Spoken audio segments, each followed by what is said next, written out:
Hello friends, রিকিস পাশানে আবারও একটি mini blog নিয়ে আপনাদের সামনে এসে হাজির হয়ে গেলাম। আর আজকে সকাল সকাল বেরিয়ে পড়েছি একটু বাজারে যাব বলে।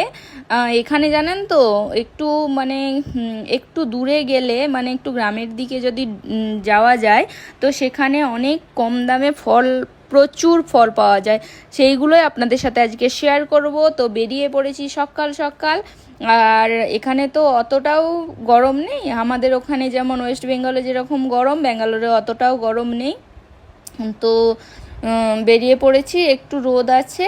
আর রাস্তাগুলো দেখুন এত সুন্দর লাগছে না, পুরো একদম মনে হচ্ছে কোথাও ফরেন কান্ট্রির মধ্যে আছি। এই দেখুন ওপরে মেট্রো, এই দেখুন কি সুন্দর লাগছে না বলুন। এই জায়গাটা দারুণ সুন্দর লাগছে। তো এখন যাচ্ছি, রাস্তাঘাটে সেরকম জ্যাম নেই কারণ উইকেন্ড যেহেতু।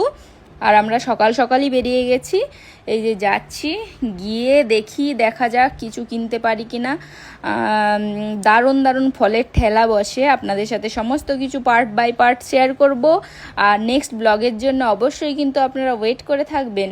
আর দূরে দেখুন, ওই দেখুন, দেখেছেন ঠেলার মধ্যে জাম বসেছে, ওই দেখুন। ওখানটাতে একটু দাঁড়াবো, চলুন। জাম আর এখানে মনে হয় প্লাম ফল বসেছে।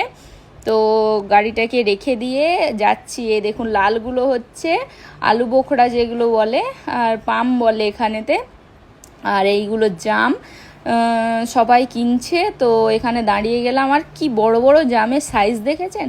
এত বড় জাম আমাদের ওয়েস্ট বেঙ্গলে কিন্তু হয় না, হয় ছোট ছোট হয়, কিন্তু এইগুলো অতিরিক্ত একটু বড়। আর এখানে তালশাঁস বিক্রি হচ্ছে, তো চলে গিয়েছিলাম তালশাঁস কিনতে। আর পাশেই আছে জানেন তো এখানে বাদাম। বাদাম আমাদের ওখানে যেমন ভেজে বিক্রি হয় মেলাতে, তো বাদাম খোসাসহ বাদাম যেমন মেলাতে পাওয়া যায়, সেরকম এখানে সেদ্ধ করে, জলের মধ্যে সেদ্ধ করে বিক্রি করে। ওই দেখুন বোলের মধ্যে সিদ্ধ হচ্ছে। আর এই যে রাস্তার ওপর আমরা দাঁড়িয়ে আছি, মেন রোডের ওপর। তো এখান থেকেই কিনে নেব কিছু জিনিস।